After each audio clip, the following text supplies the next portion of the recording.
a reunião dessa manhã, que nós teremos aqui o nosso Luiz Lode, que fará a sua palestra em cima do capítulo 10 do Livro dos Espíritos, que fala da ocupação e missão dos espíritos. Vamos agora, então, fazer a nossa prece.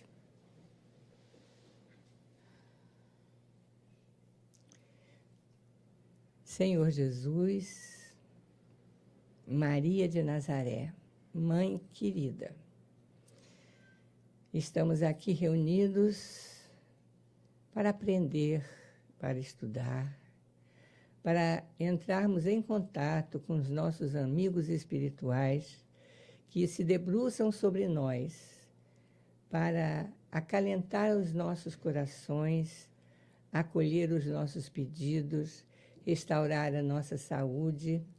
E para isso, nós pedimos aos espíritos que se encarregam da nossa reunião, a Jesus, a Maria, a Deus, nosso Pai, que nos protejam durante esse tempo em que estivermos aqui, escutando o estudo que o nosso companheiro irá trazer para todos nós. Que possamos, então, com a permissão de Deus, iniciarmos a nossa reunião dessa manhã, nesse dia 7 de setembro de 2022, 200 anos da nossa independência. Vamos lá à nossa palestra, então. Graças a Deus.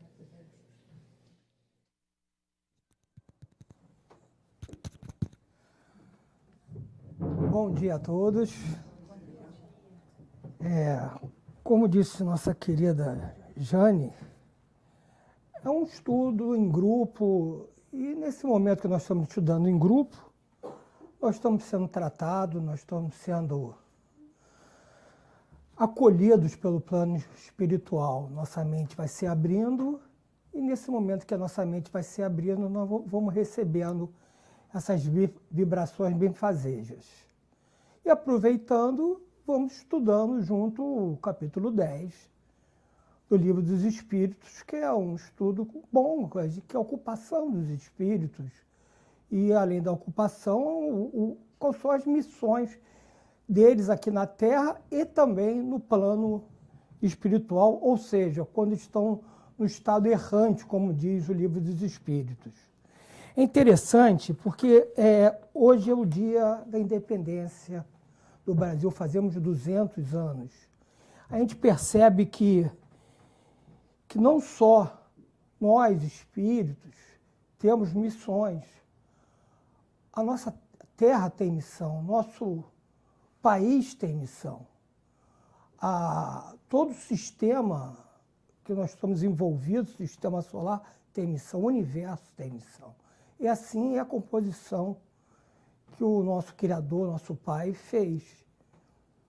É a missão da Terra, é a missão do país, é a missão do universo.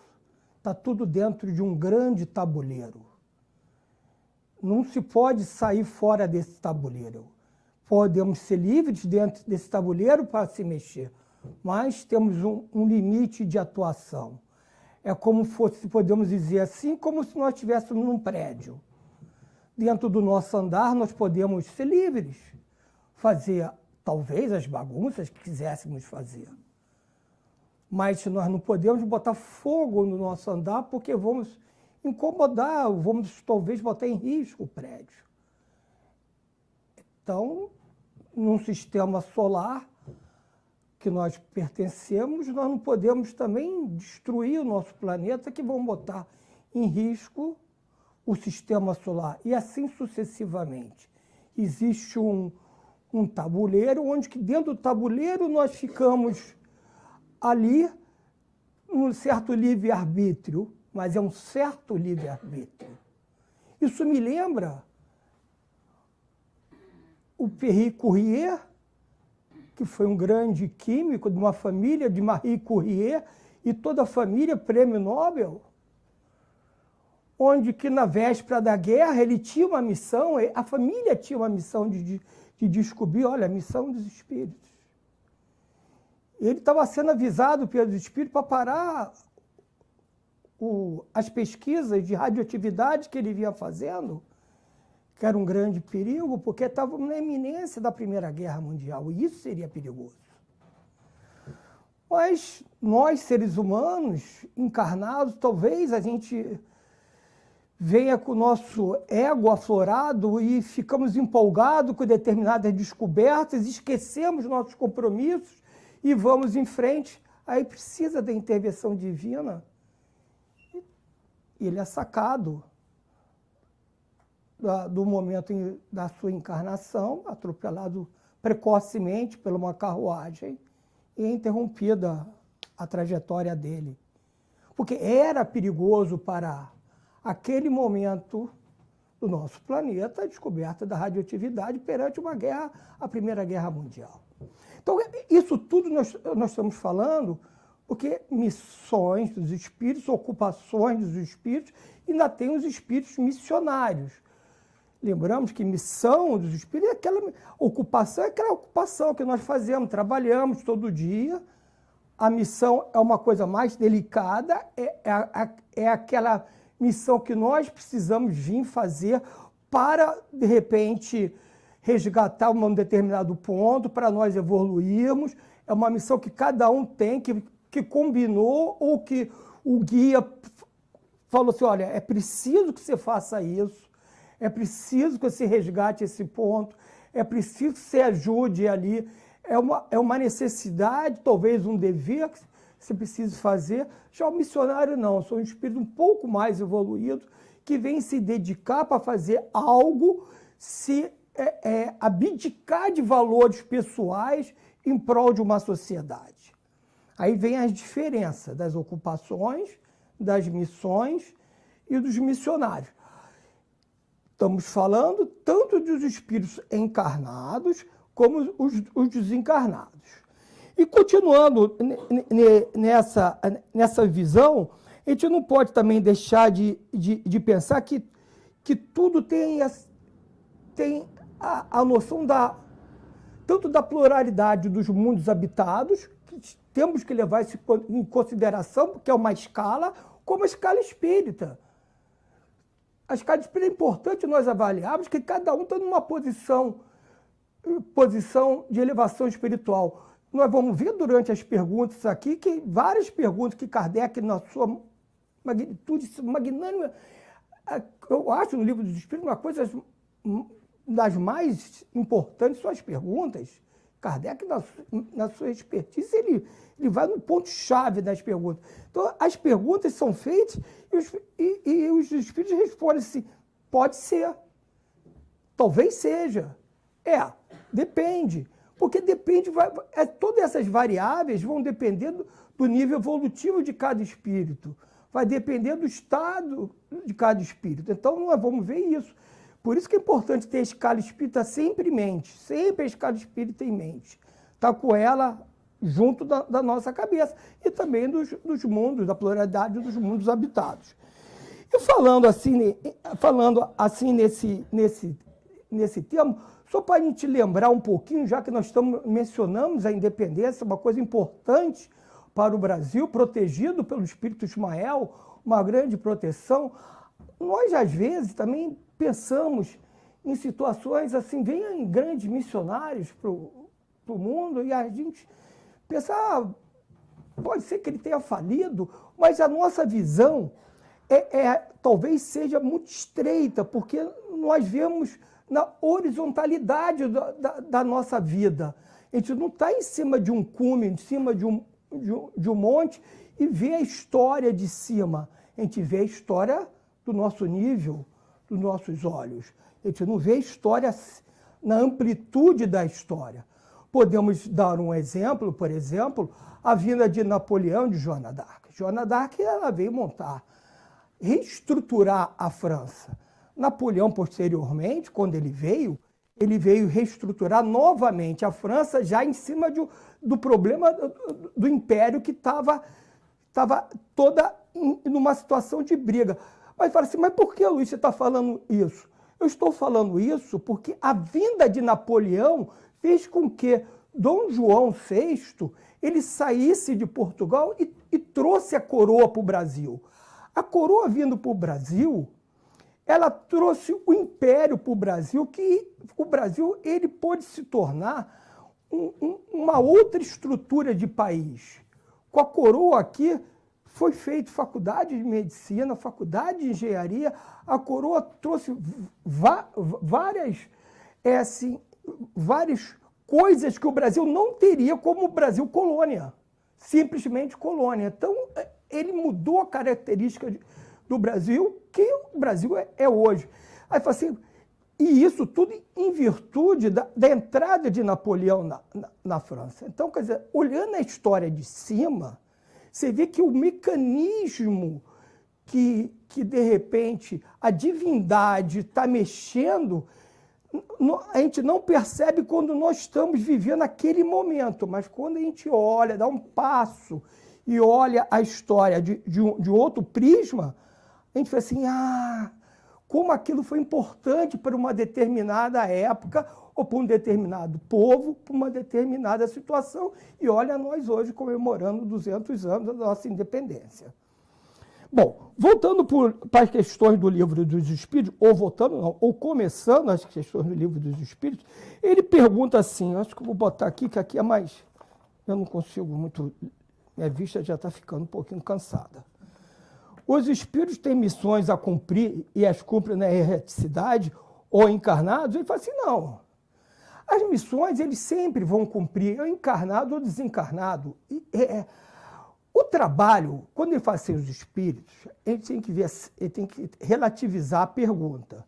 É claro que quando nós passamos para o mundo dos espíritos, não gosto muito de falar mundo dos espíritos, porque nós somos os espíritos, mas quando nós mudamos a dimensão de encarnado para desencarnado, tem sempre um processo lento, um processo de turbulência até a adaptação.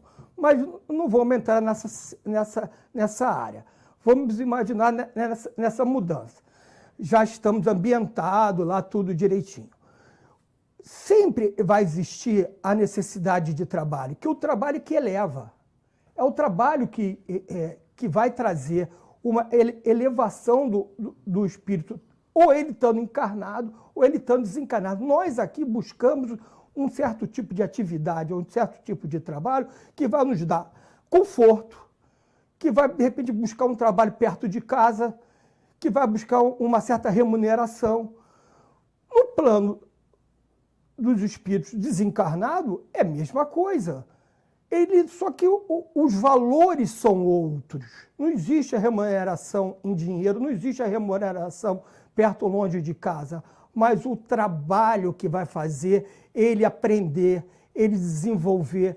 Então, existe uma busca pelo trabalho. Existe até um certo tipo de competição.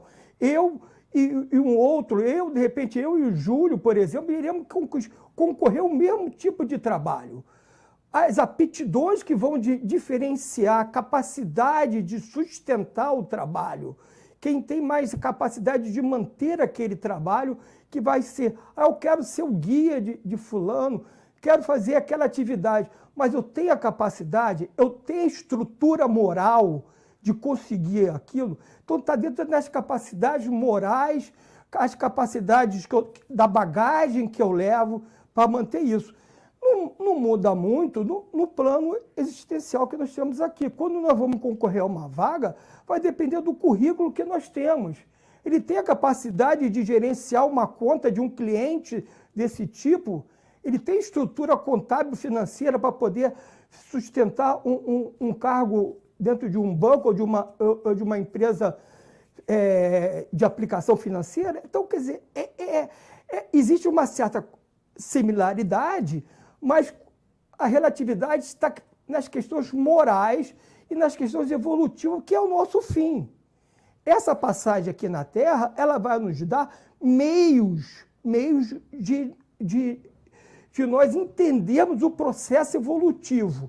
Nós viemos para a Terra, aí vem as ocupações, para nós entendermos que nós precisamos ter as ocupações, precisamos ter, e temos as nossas missões. Qual seria, por exemplo, uma missão nossa?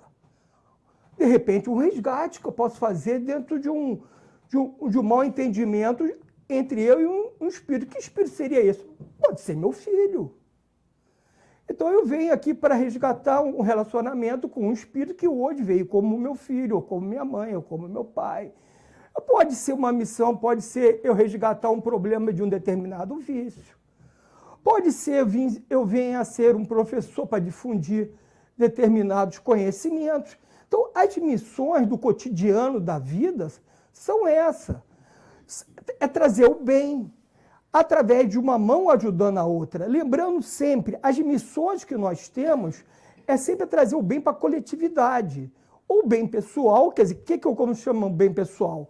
O bem pessoal são nós e dissipando os nossos nozinhos, nossas manchinhas que nós temos, nós vamos dissipando através das nossas ações. Nossas manchinhas, nossos problemas com os nossos amiguinhos, nós vamos dissipando. Ou vamos trabalhando em prol da sociedade. Isso vai nos fazer evoluir. Essas são as missões. As ocupações terrenas vão nos dar provas e vão nos testar a paciência, vamos testar a cobiça, vamos testar o orgulho, vamos testar a tolerância. Então, nessas ocupações. É a ocupação do trabalho, do dia a dia, as competições. Se a gente junta tudo isso e leva de volta ao plano espiritual, quer dizer, nós estamos trazendo uma bagagem de um período na Terra, onde é uma grande escola, é um grande teste. Nós voltamos para o plano espiritual com essa bagagem na mão para desenvolver ainda mais, ver o que aprendeu, ver o que não aprendeu, ver o que tropeçou, ver o que não foi capaz de fazer, poder refazer, poder refletir e poder aprender lá. Lá também é um grande aprendizado. Não quer dizer que lá a gente não evolui, pelo contrário, a gente evolui e muito. E se adapta a determinadas atividades que vão ser necessárias para quando retornar, a gente já fez um grande trabalho nessa área. Qual o trabalho que temos no plano espiritual ou missões que temos no plano espiritual? Os espíritos respondem aqui para a gente que as atividades no plano espiritual são tão grandes, são tão diversas, que era impossível de pontuar cada uma. Você pode ser tantas coisas, eles dizem assim, são tantas que não dá como pontuar, porque desde o trabalho junto à natureza até o trabalho junto ao homem é um leque quase infinito. Imagina trabalhar junto à natureza. Quanta coisa tem para desenvolver. Trabalhar junto ao homem, desde de trabalhar como guia, como trabalhar junto aos hospitais, às escolas, aos centros espíritas, aos outros centros religiosos e tudo mais. Então, é em números. Não tem aos nossos amigos que estão em situação mais vulneráveis, de ruas, as guerras e tudo mais. É muitas atividades. E o interessante que nisso tudo, porque muitos espíritos estão trabalhando em atividades que a gente pensa assim, são atividades menores. Mas não são atividades menores. São atividades, tanto encarnados como desencarnados, são atividades ultra necessárias. Greve de lixo. A gente não pensa no lixeiro. Greve de lixo, uma semana. A gente percebe que a atividade é necessária. Na construção de um prédio, o arquiteto e o engenheiro são os grandes pensadores. Mas se ele não tiver o operário, o prédio não sobe. Então, é tudo cadeia. É tudo uma cadeia de aprendizado. Tá no plano que eu chamo de plano espiritual. O plano espiritual é a mesma coisa. É um espírito aprendendo junto com o outro. Ele está naquela fase de aprendizado, às vezes ele nem sabe o que está fazendo, ele está sendo comandado. Mas ele está fazendo, ele está aprendendo. Da mesma forma que hoje está ali botando tijolo, botando argamassa para construir aquele prédio, ele está aprendendo. Amanhã ele pode ser o mestre de obra e vai subindo. Um dia ele é um engenheiro, um dia é um projetista, um arquiteto. É a mesma forma. Um dia, o que eu quero dizer? Em alguma encarnação. porque eles são acervos do espírito, são conquistas, ele não perde essas conquistas. Mesma coisa no plano espiritual. Ele vai trabalhando em atividades, ele vai conquistando, às vezes ele nem sabe o porquê, ele vai conquistando e depois ele vai trabalhando em outro. São atividades desnecessárias, são menores? Não, não são menores, que sem elas as outras não são feitas. É em cadeia, é tudo piramidal, é em cadeia, está tudo ligado. Então são todas necessárias, são todas muito necessárias. E aí, em alguma passagem dentro dessas até esqueci de falar da 568, as questões até 584. Dentro dessas questões, ele fala assim, a importância da qualidade, a importância do trabalho está na qualidade que se faz o trabalho, na amorosidade que se dá ao trabalho, no jeito que se faz o trabalho. Não está exatamente no... ele é um engenheiro, ele é um gerente, ele é alguma coisa. Não, é a qualidade que se faz o trabalho. E isso é o diferencial. E é esse diferencial que vai fazer os grandes saltos, os grandes pulos, quando você está se abdicando de algo em prol do outro. E essas são as grandes diferenças. Que ele fala assim, na qualidade das tarefas, não importa o tipo de tarefa, mas como fazer, o respeito que se dá à tarefa, dever, o direito e a moral que ele aplica na tarefa. Por que o moral que aplica na tarefa? Porque eu posso, da tarefa, eu posso tirar um pouco para mim do que eu estou fazendo. Então, o que você dá na tarefa. Eu posso tirar um pouco do cimento do que eu estou fazendo um prédio, posso tirar um pouco para mim. Como eu posso tirar um pouco do valor da obra, superfaturar. São os extremos, mas é o moral que está envolvido. Não importa se é um saco de cimento ou se são milhões de dólares. Isso não importa. É o moral que está envolvido. Os dois estão desviando. Aí ele pergunta assim, e sobre as escolhas da missão, temos liberdade para escolher a missão? Temos. Agora, podemos escolher? Nem sempre.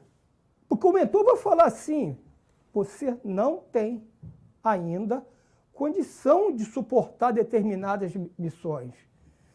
Eu queria tanto poder ajudar. No plano espiritual, vamos chamar assim. Queria tanto poder ajudar. Por favor, deixa eu ajudar.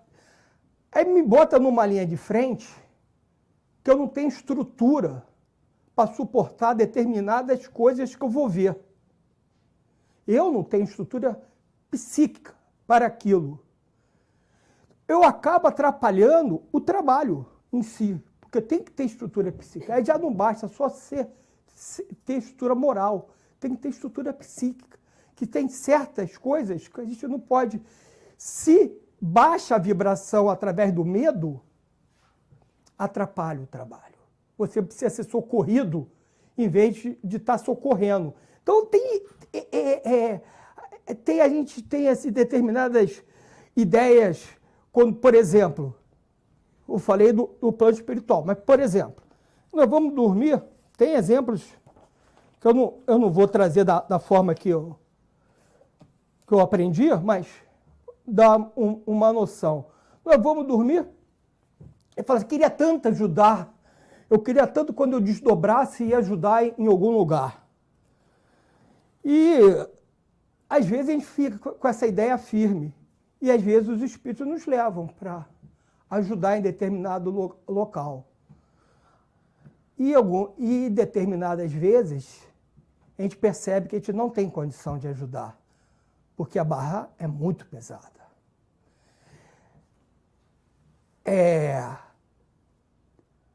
Não pede. Deixa que o guia sabe, os nossos benfeitores, os nossos guias sabem para onde nós devemos ir. Eu normalmente peço em estudar. A grande coisa é aprender.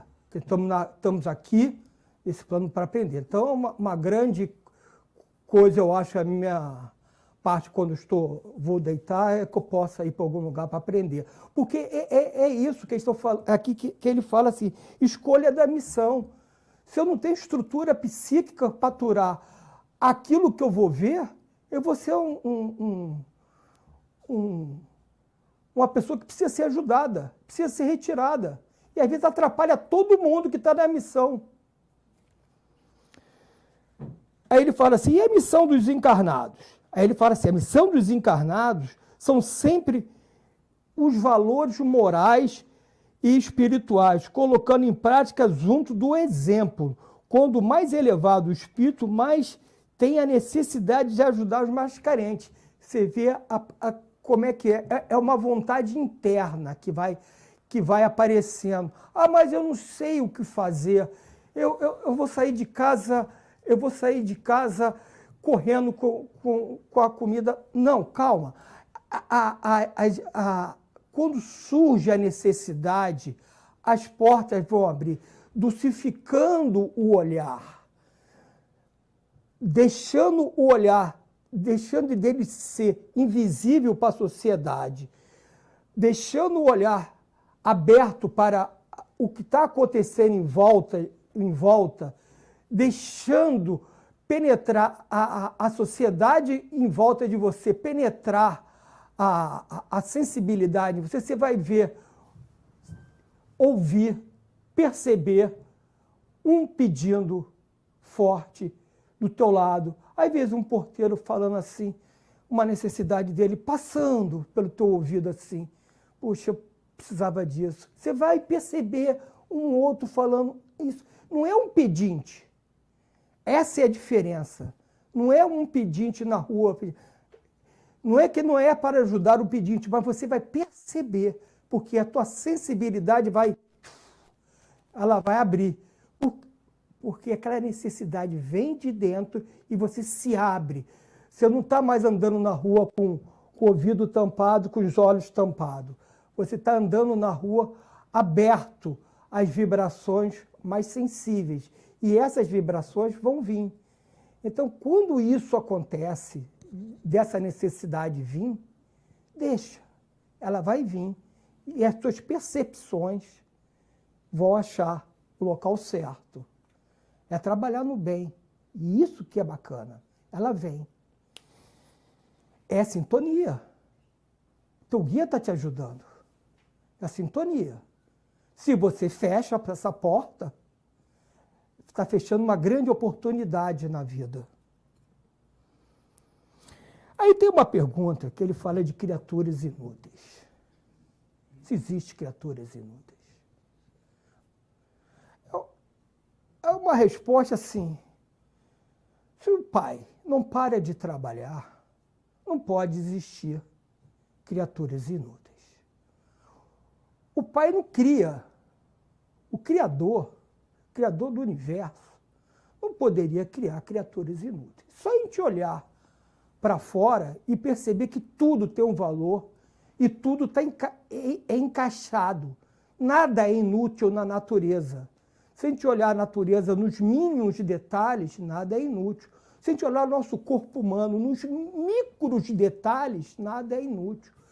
Se for nos menores detalhes da vida, nada é inútil. Agora, se for nos macros detalhes do universo, nada é inútil. Então, como é que pode ser se existe uma criatura inútil? O Criador não faria isso. Aí eles avisam, não temos criaturas inúteis. Temos, sim, pessoas que se deixam ser influenciadas, se deixam ser influenciadas por espíritos que talvez esses, por mais tendência, te levam a crer que você é inútil. Aí são influenciações que te levam à preguiça, que te levam a esse estado. Mas o Criador não leva a isso, não cria criaturas inúteis. É inconcebível, é um contrassenso pela toda a natureza do universo. Ele tem uma outra pergunta sobre os missionários. Os missionários, quase a gente não tem muito a falar, porque se a gente fosse falar dos missionários, iríamos discorrer aqui muito tempo, porque os missionários, o mais bacana dos missionários é que eles abdicam de si. Eles esquecem totalmente de si em prol da coletividade. Isso que é o bacana. Não tem orgulho. Não tem. Não tem egoísmo. Não tem o ego. Não tem egoísmo. Acabou. É em prol da coletividade. Tudo que eles fazem é em prol da coletividade. Isso que é o missionário. Ele vem para essa função. Aí o outro fala assim, pode falir? Pode. Na realidade, pode. Mas aí ele fala assim, cuidado com esse falir, porque a seus olhos pode ser que tenha falido, mas, de repente, ele pode ter desviado o caminho, mas num todo, lembra-se de Napoleão, né? Que é aquele quando eu comecei a falar. Pode. Ele poderia dizer, não, Napoleão poderia ter falido, não sei o quê, mas se não fosse aquelas invasões que ele fez, Dom João não teria vindo, Brasil, tal. Então, assim, é uma coisa que é difícil nós, a nossa pequenez, ficar julgando. Julgar é difícil. Não deveis julgar, porque a gente não tem dados não tem instrumentos, dados, e nem altura para tal. Mas missionário, a grande coisa é isso, é abdicar totalmente de si em prol da coletividade, em prol do bem e do melhor. Eu não sei até que horas. É, 11h10. Ah, tá. 8 minutos. Tá, então. Aí ele tem... Vou pular.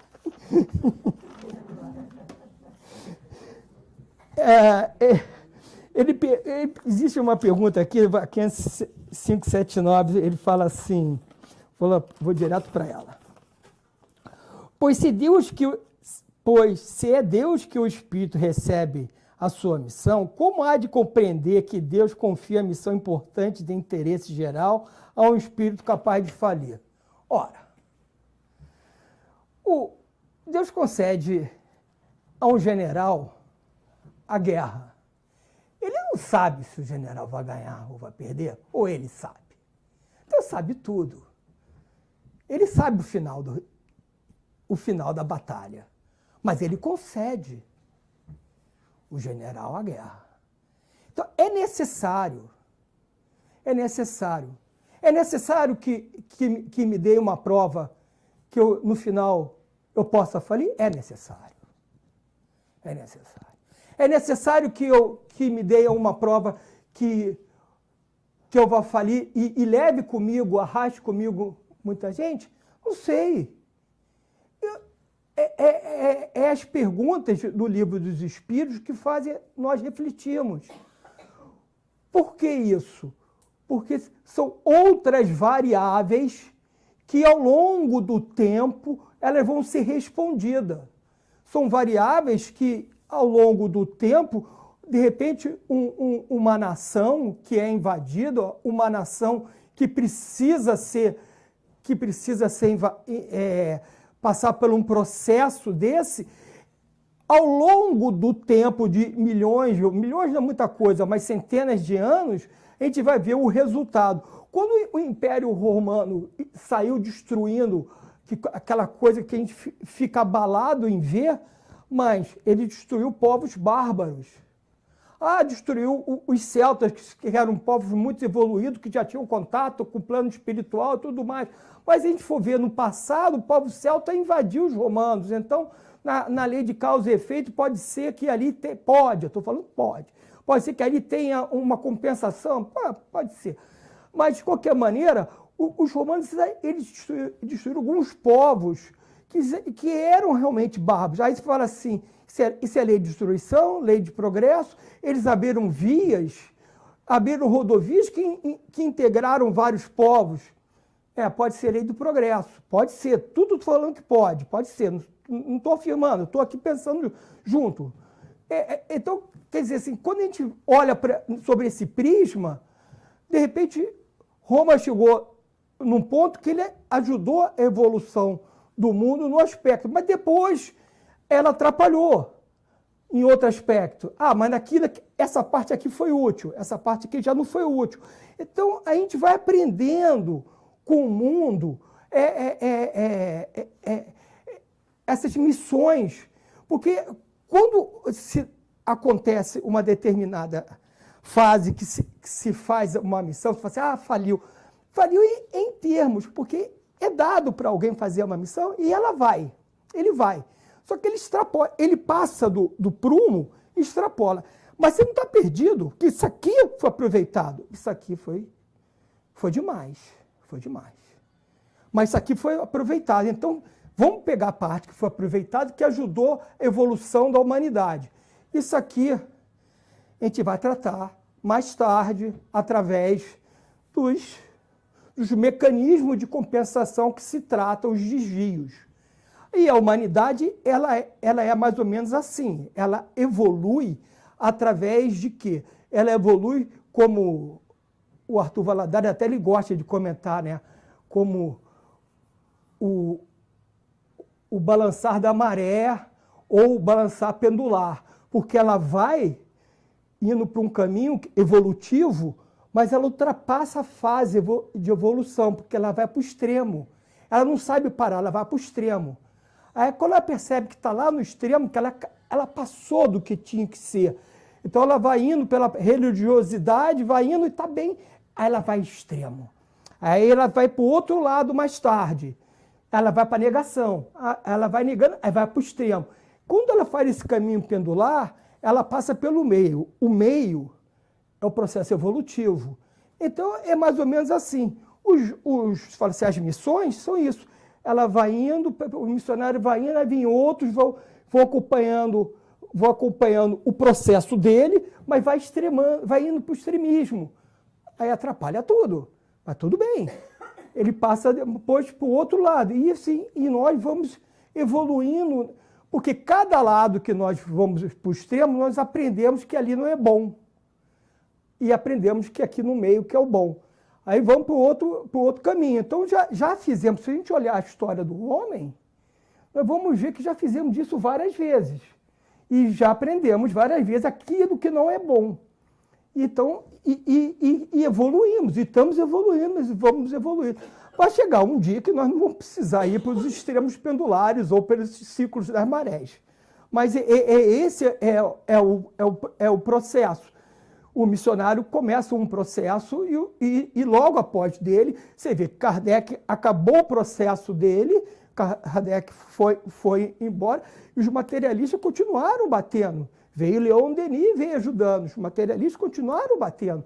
E assim é uma luta constante. É uma luta, veio toda uma equipe junto, Delane, Flammarion, buscando, e os materialistas batendo. Quer dizer, é um grupo que vem e em detrimento ao outro grupo que vem para um outro extremo. Mas sempre foi o caminho do meio que vai. Por isso que o nosso lema é a fé raciocinada, que ela crava o caminho do meio. Eu tenho raciocínio, eu tenho livre-arbítrio, penso, entendo e sigo. E sei que eu estou fazendo, sei que eu sou responsável pelos meus atos, está na minha consciência a lei de vida. E quando eu erro, eu sei que errei. Sei que errei. Posso esconder de todo mundo e até de mim mesmo, jogar lá para os meus porões da individualidade. Mas eu sei que errei. Aí está comigo. Aí mais tarde a gente vai se entender, mas eu estou sabendo. Por isso que o espiritismo é tão difícil, porque está comigo, eu sei. Mas é assim que a gente segue, né? Está dentro da minha, como chama? Está dentro da minha missão. E assim, acho que a gente termina aqui com um lado positivo, porque está com a gente, né? E se a gente olhar para duas questões que elas se conjugam, a 909, ela fala assim: pouca vontade nós fazemos para nos mudar. A 919 é a famosa questão que a gente tem que nos olhar. Então, quando a gente olha para a gente, temos a noção pelas tendências que nós... Só a gente fechar o olho e perceber assim, o que eu preciso fazer em mim? Ah, tá difícil. Aí você vai na 909. Nós fazemos muito pouca vontade. Aí volta para 919. Fica só nas duas. Aí a gente vê o que está faltando fazer na gente, que nós sabemos. Aí vê que o que é realmente as nossas missões que nós temos que fazer aqui. Que principalmente a missão é nossa de nos melhorar para evoluir. E quando nós nos entendemos, a gente já pode fazer para o próximo e deixar fluir. Deixar o sentimento fluir, porque o sentimento fluindo, a gente abrindo a nossa consciência, a gente vai dulcificar o que eu falei. A gente vai dulcificar o ouvido e os olhos e vai aparecer, as oportunidades vão bater na nossa porta. E a gente pode fazer o bem com amorosidade. Um bom dia para todos e bom 200 anos do Brasil. Obrigada, Luiz.